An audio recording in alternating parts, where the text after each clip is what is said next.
Bonjour les amis, alors je vais vous parler aujourd'hui du coulage des fondations de la maison. Je vais vous expliquer comment ça s'est passé, et combien ça m'a coûté, etc. Et je vais vous donner des détails. Mais avant de commencer cette présentation, n'oubliez pas de vous abonner à la chaîne si vous ne l'avez pas encore fait. Comme ça vous recevrez des actualités sur le chantier qui pourront peut-être vous être utiles. Et vous pouvez également cliquer sur le pouce j'aime sous la vidéo. Alors dans une vidéo précédente, j'ai présenté le ferraillage des fondations. Donc j'ai installé, comme on peut voir ici, là, les fers au fond de la tranchée.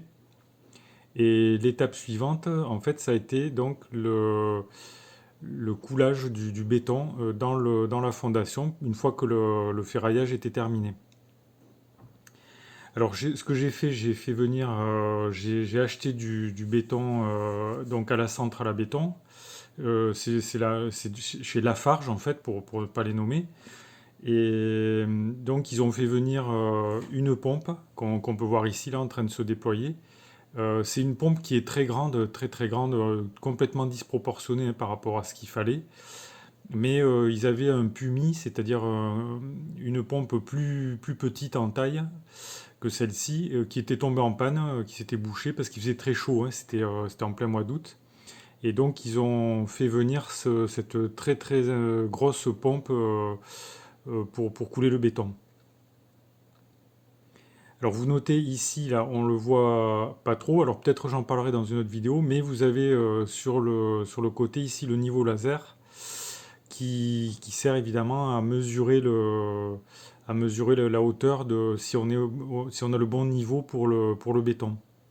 Donc là encore, sur cette petite vidéo, on voit que la pompe, quand elle se déploie, elle a une très très grande portée. Et je crois qu'elle peut aller, je ne sais plus si c'est 20 ou 25 ou peut-être même 30 mètres, hein. D'après, je ne me souviens plus très bien. Mais enfin, c'est quelque chose qui permet, quand on a un coulage de béton à faire dans un endroit enclavé, derrière une maison, pour une piscine ou quelque chose comme ça, derrière des clôtures, c'est ce genre de pompe-là qui permet de couler le béton loin dans des positions difficiles. Également sur les étages des bâtiments, si vous avez des bâtiments à étages.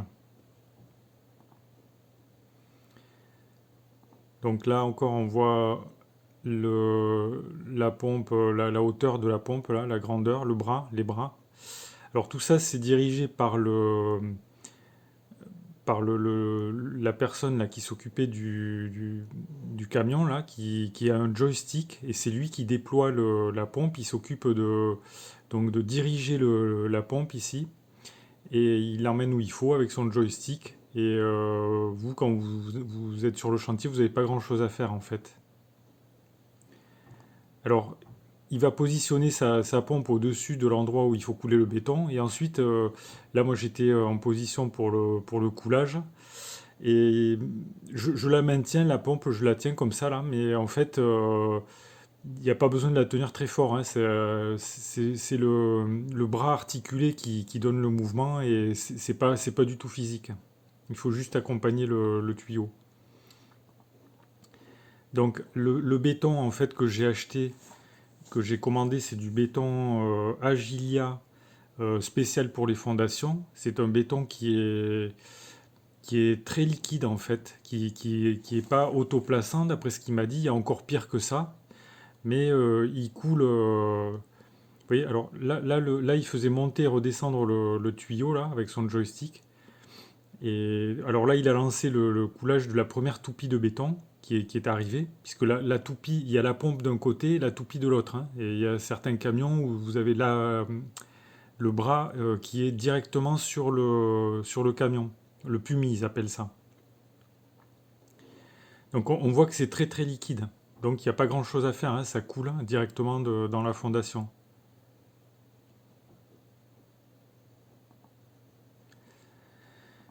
Là, on voit encore une vidéo.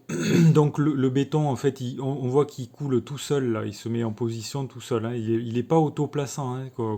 Il y a encore pire, plus liquide que ça, d'après ce que m'a dit le patron là, de la centrale à béton. Mais il n'y a rien à faire, quoi. Il n'y a même pas besoin de le tirer. J'avais prévu des épandoirs à béton. et qui n'ont pas servi en fait.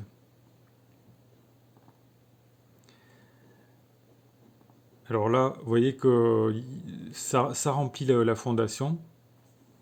Et il y en a quand même. Vous voyez que la fondation est très large et j'en ai mis une quantité j'ai mis une quantité très importante de béton, enfin de mon point de vue. Ça représente 7 mètres cubes et c'est pas du tout ce que j'avais prévu au départ. Mais au départ, moi j'avais prévu des fondations plutôt raisonnables, hein, conformes au DTU, c'est-à-dire qui faisaient je me souviens plus, je crois que c'est 40 centimètres de large sur 25 ou 30 centimètres de haut. Donc qui enrobait bien les fers, mais qui n'était pas trop, c'était pas trop épais. Puisque la fondation, du moment qu'elle est posée sur un sol dur, bien dur, il n'y a pas de raison de la faire trop épaisse. Mais finalement, quand le patron de la centrale à béton, il m'a dit non, non, mais c'est pas assez, il faut en mettre plus. Il m'a dit en général, on en met beaucoup plus que ça dans les fondations. Et on ne met pas simplement une semelle filante, ça s'appelle aussi fine que ça. Et il m'a dit, bon, mettez-en plus, vous serez plus tranquille. Bon, alors je ne sais pas s'il l'a fait pour des raisons commerciales. Je pense pas. Je pense pas. Il m'a dit ça. Il m'a dit son opinion. Il m'a dit, lui, après tout, il n'est qu'employé. Je pense qu'il n'est pas payé la commission. Donc il m'a dit d'en mettre plus. Donc au lieu de faire 25 cm d'épaisseur pour la fondation, ou 30, je me souviens plus exactement, j'ai fait 50 centimètres d'épaisseur. Donc ça fait, au lieu d'avoir un rectangle, ça fait un gros bloc carré. Alors j'ai vu que c'est ce qui se fait en général, hein. Les gens ils creusent à ras du sol comme ça, puis après ils remplissent en fait le trou qu'ils ont fait avec du béton. Alors vous notez que j'avais planté des fers à intervalles réguliers et que je suis pas tout à fait, j'ai pas tout à fait réussi à arriver au niveau de mes fers. Alors là, je sais pas si on le voit, je crois qu'on le voit pas trop. Mais à un endroit, il me manquait peut-être 1 centimètre ou 2. Le fer n'était pas complètement enrobé dans le béton, mon repère que j'avais tracé là. Et ça m'a un petit peu posé un problème par la suite de niveau, parce que c'est sur cette fondation là, sur ce béton qu'on va installer, qu'on va planter les premiers blocs du soubassement. Et si le niveau de la fondation n'est pas bien plat, c'est un écart un peu trop important. Là, c'était le cas, il y avait 3 cm d'écart entre le point le plus haut et le point le plus bas. Mais si l'écart est important, on est embêté parce il faut faire du mortier, il faut faire des joints de mortier beaucoup plus épais en fait. Ça complique un peu la pose du premier rang. Alors après, qu'est-ce que je peux dire de plus? Vous voyez ici, on voit que le fer là, il n'est pas enrobé. Alors il m'en manquait un peu de béton. Et c'est lié au fait que la fondation est très très large. Vous voyez, c'est vraiment c'est complètement excessif. D'après certaines personnes m'ont dit que c'était du délire, hein, de faire ça, quoi, que c'était vraiment beaucoup trop de béton. Que dessus on pouvait y construire un immeuble de 3 étages sans souci, quoi. Donc alors moi je n'ai qu'une maison de plein pied, mais bon, au moins je suis certain que j'aurai pas de soucis de fondation, quoi. Alors ensuite, qu'est-ce que je peux dire d'autre, hein? Donc ça a été coulé, oui, ça a été coulé. Donc là on voit les fers d'attente, hein, qui dépassent. C'est pour les futurs poteaux raidisseurs, donc qui font tout le tour de la maison. Et vous voyez, par exemple, ici dans le coin, là, j'avais creusé un peu trop, mais tout ça, ça s'est rempli avec du béton, et c'est peut-être le béton qui a manqué ailleurs. Vous voyez, quand c'est irrégulier, le béton, il remplit tout, quoi. Il se met en place tout seul et il bouche les trous. Alors, oui, les fondations, là, le béton, il a été coulé en plein mois d'août, en pleine canicule, et c'était pas l'idéal, c'est pas l'idéal quand il fait très très chaud. Parce que le béton, il y a de l'eau dedans, elle va s'évaporer très rapidement. Et normalement, il faut mettre soit un produit de cure pour retarder la prise du béton, notamment quand on a un béton comme ça, comme moi, là, un béton très, très liquide, très fluide. Et Donc on peut mettre un produit retardant et il faut normalement il faut ou en tout cas on peut l'arroser pour ralentir la prise. Ce que je n'ai pas fait puisqu'à l'époque j'avais pas l'eau. Et précisément ce jour-là, il y a le service des eaux qui s'est pointé là avec une mini pelle pour venir me mettre l'eau. Mais bon, c'était trop tard quoi. Alors ce qui s'est passé du coup, eh ben voilà, hein, le résultat, j'ai eu des fissures en fait, des micro-fissures à intervalles réguliers. Alors ça s'appelle des fissures de retrait. C'est quand le béton sèche trop vite en fait, quand il fait trop chaud. Et là c'était le cas, il faisait vraiment très très chaud.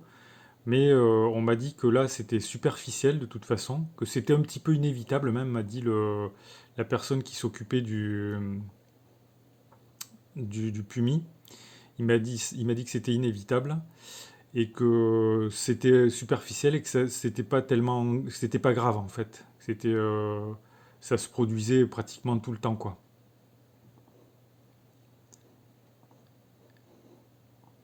Donc on voit des fissures de retrait un petit peu partout ici. Donc avec le recul, je me dis quand même, j'aurais dû, euh, j'aurais dû l'arroser quoi. Peut-être j'aurais dû mettre un produit de cure. Mais un produit de cure, c'est quand même assez cher, c'est pas donné. Et c'est pas garanti qu'on n'ait pas quand même des fissures quoi. Enfin, ça ralentit la prise du béton. Donc voilà les amis, ce que je pouvais vous dire sur le coulage du béton là. Alors le plus important, c'est le prix. Alors peut-être que ça vous intéresse de savoir combien j'ai payé. J'ai payé pour mes 7 mètres cubes de béton, Lafarge. J'ai payé, je vais vous dire ça tout de suite, j'ai payé 3129 euros. 3129 euros, c'est quand même extrêmement cher, je trouve. J'ai pas mis que 7 mètres cubes, en fait, je dis une bêtise. J'ai plutôt mis 14 mètres cubes, puisqu'ils m'ont fait deux factures différentes. Ils m'ont fait une facture par, euh, par toupie, sachant qu'une toupie porte 7 mètres cubes et demi. Donc j'ai mis en fait, je crois, pas loin de 15 mètres cubes de béton. Ce qui est quand même assez considérable, hein. C'est 15 mètres cubes de béton armé pour les fondations d'une petite maison comme ça. C'est un peu du délire, hein. Voilà, Donc alors à propos des fissures de retrait, là on m'a dit que c'était pas tellement grave en fait, que c'était pas ça qui allait poser un souci quoi. C'est des gens qui m'ont dit ça expérimentés, c'est pas des gens qui n'y connaissent rien quoi. Voilà, donc voilà ce que j'avais à vous dire les amis sur le coulage des fondations.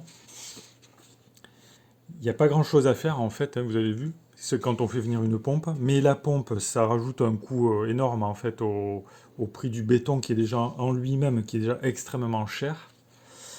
Et voilà, le béton, c'est un poste de dépense extrêmement important et onéreux. Mais qu'il ne faut pas négliger quand même. Voilà les amis, ce que j'avais à vous dire aujourd'hui. Donc la vidéo est terminée. Si elle vous a intéressé, vous pouvez cliquer sur le pouce j'aime. Si vous avez des remarques à faire, ou des commentaires, ou des critiques, ou ce que vous voulez, si vous avez quelque chose à dire, vous pouvez le faire dans le fil de discussion sous la vidéo. Abonnez-vous à la chaîne si vous ne l'avez pas encore fait, comme ça vous aurez des informations sur le chantier qui pourront peut-être vous être utiles.